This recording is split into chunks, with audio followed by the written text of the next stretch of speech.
La madrugada pesaba pesada, como si el tiempo se arrastrara sobre el suelo de madera, dejando un eco que solo yo podía escuchar. El reloj marcaba las 1:16, una hora con un peso simbólico que siempre me destrozaba el alma. Desde hacía 4 años, cada noche a esa misma hora, me invadía una sensación de vacío que no podía ignorar. Era la hora exacta en la que perdí a mi hija.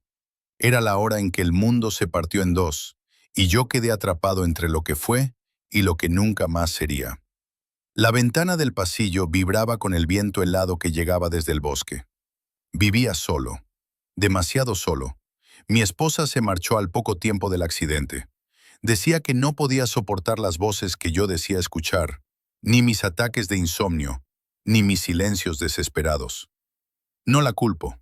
Yo tampoco podía soportarme. Esta casa que antes rebosaba vida, ahora parecía un sepulcro lleno de recuerdos húmedos.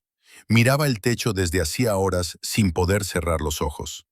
La foto de mi hija María, con su vestido amarillo y trenzas despeinadas, estaba junto a la lámpara. La miré una vez más, sintiendo ese viejo nudo en la garganta. Hoy sería su cumpleaños número 12. Compré un pequeño pastel, no sé para qué. Tal vez para engañarme, tal vez para sentir que aún había algo por celebrar. De pronto, el silencio se rompió. El teléfono vibró sobre la mesa. Un zumbido breve pero espeluznante, como si la casa entera hubiese reaccionado. Me quedé quieto, congelado. ¿Quién demonios llamaría a esa hora? Ningún familiar, ningún amigo, nadie con quien yo tuviera contacto desde hacía años. Estiré la mano lentamente, casi con miedo. La pantalla del teléfono se iluminó. Y cuando leí el nombre, sentí que el corazón se me detenía. María. Mis dedos se enfriaron de inmediato. No, no podía ser. Ese número estaba apagado desde la noche del accidente. Lo guardé por costumbre, pero jamás volvió a sonar. Un número que debía estar muerto, igual que ella. La vibración volvió, más larga esta vez. Temblando, deslicé el dedo y contesté. «¿Oh, hola?» susurré. Primero solo se oyó un silencio profundo. No un silencio normal, sino uno pesado, denso, como si viniera desde un lugar sin aire. Después escuché una respiración suave, frágil, demasiado familiar. Sentí que mis ojos se llenaban de lágrimas sin que yo pudiera evitarlo. Y entonces, la voz. «Papá». Era ella. Era exactamente su voz. La textura, la forma en que pronunciaba la P, ese tono dulce y temeroso. Pero había algo más, algo frío, como si hablara desde un espacio enterrado, húmedo, lejano. «María, mi amor, ¿eres tú?», logré decir. La línea vibró con un zumbido extraño, como si el viento se colara dentro del teléfono. Luego, escuché la frase que me desgarró. «Papá, abre la puerta. Tengo frío». Me llevé la mano al pecho. Sentí un pinchazo, un dolor que no sabía si era emocional o físico. Miré la puerta de entrada desde el pasillo oscuro. «¿Dónde estás? ¿Dónde estás, hija?». La voz respondió apenas, como ahogada. «Afuera». Di un paso hacia adelante, luego otro. Era imposible, y aún así era imposible no creer. El amor es capaz de romper toda lógica, incluso cuando duele. Cuando llegué a la puerta me detuve. Recordé la noche del accidente. Recordé que no la escuché a tiempo. Recordé que no abrí la puerta cuando ella golpeaba, empapada bajo la lluvia, buscando refugio después de escaparse unos minutos. Recordé que ese retraso, ese instante, cambió todo. De pronto, algo golpeó la puerta. Toc, toc, toc. Pequeños golpes, delicados, exactamente como los de ella cuando tenía miedo a dormir sola. El teléfono seguía junto a mi oído, su respiración también. «Papá, por favor», dijo con un tono que parecía llorar. «Ábreme». Cerré los ojos y toqué la madera fría de la puerta. «María, si de verdad eres tú, dime». No terminé la frase. La perilla se movió sola. Clic. Me quedé helado. Un aire gélido se coló por la rendija inferior, acariciando mis pies descalzos como dedos de hielo. La respiración al teléfono cambió. Se volvió más profunda, más grave.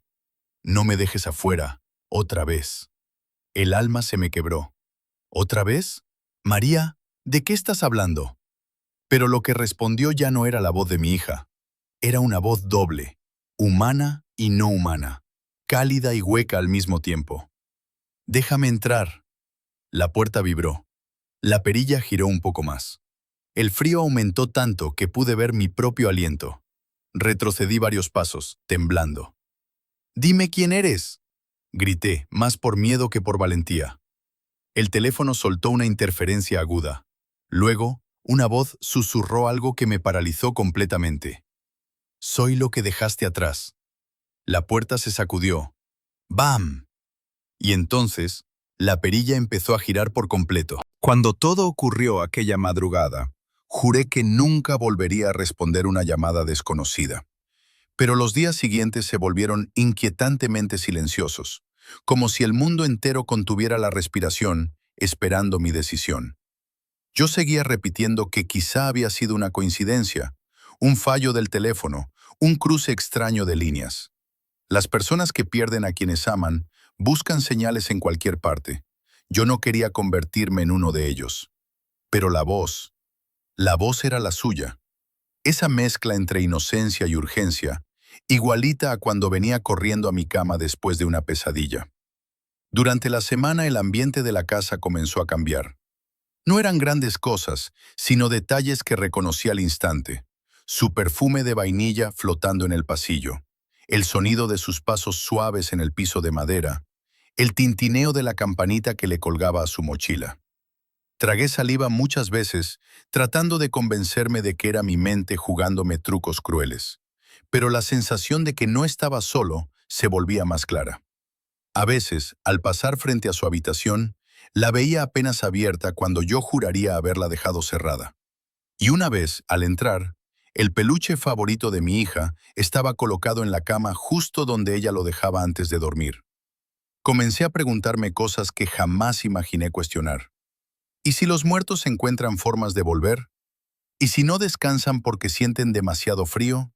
¿Demasiada soledad? Me odié a mí mismo por considerar esas posibilidades, pero también me odié por temerlas. Porque la verdad era una.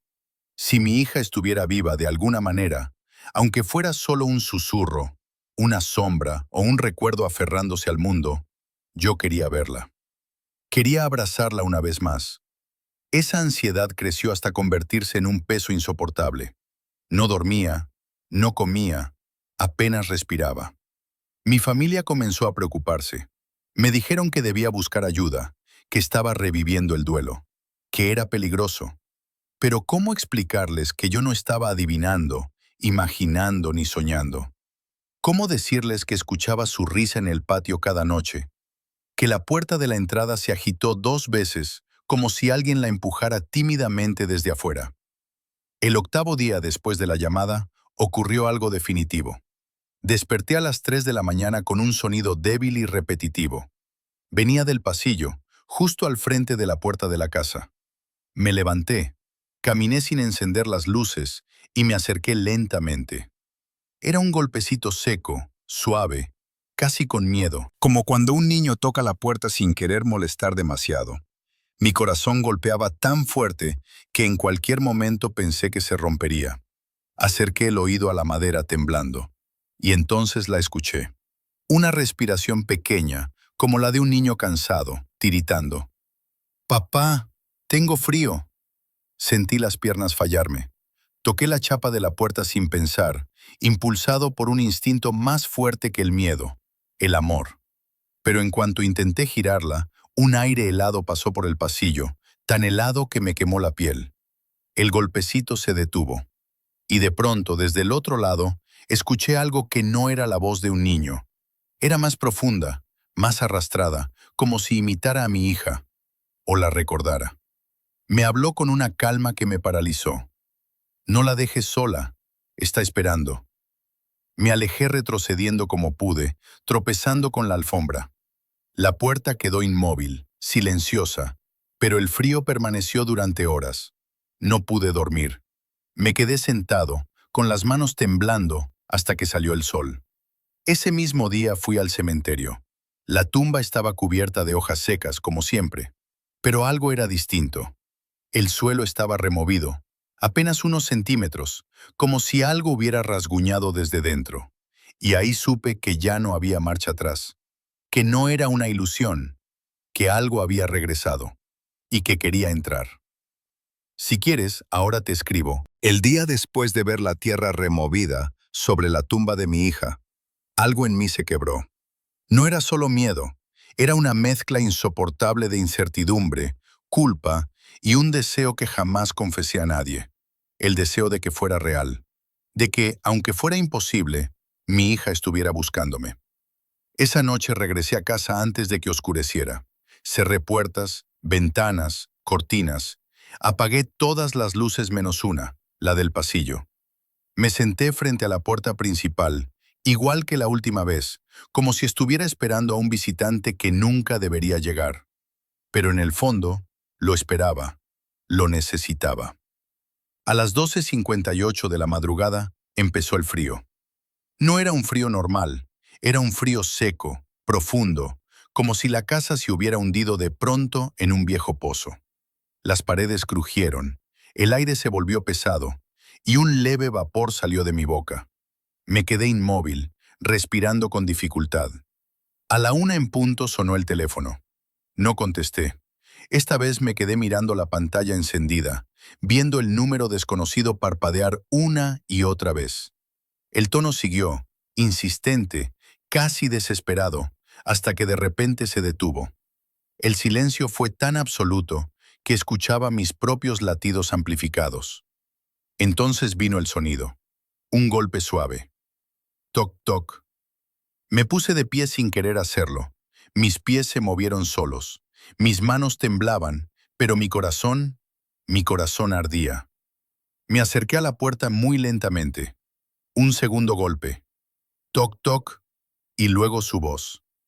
«Papá, por favor, tengo frío». Me llevé la mano a la boca. Era ella. La voz que me despertaba los domingos. La voz que me pedía un vaso de agua en las noches. La voz que decía, «Te quiero», sin razón. Sentí que los ojos se me llenaban de lágrimas. «Hija», murmuré casi sin aire. «Ábreme, papá. Estoy sola. Afuera hace mucho frío». Algo dentro de mí gritaba que era imposible, que era peligroso, que nada muerto debe volver a tocarlo vivo. Pero mi alma se aferraba a esa voz como un náufrago a la última tabla sobre el mar. Toqué la puerta con la palma abierta, y fue entonces cuando escuché otra cosa. Una segunda voz, una voz grave, profunda, dormida durante demasiado tiempo. «No la dejes sola, deja que entre». Retrocedí de golpe. Ese tono no era humano. Era algo hueco, antiguo, como si hablara desde un pozo sin fondo. Mi corazón dio un vuelco. El frío se intensificó tanto que mis dedos se entumecieron.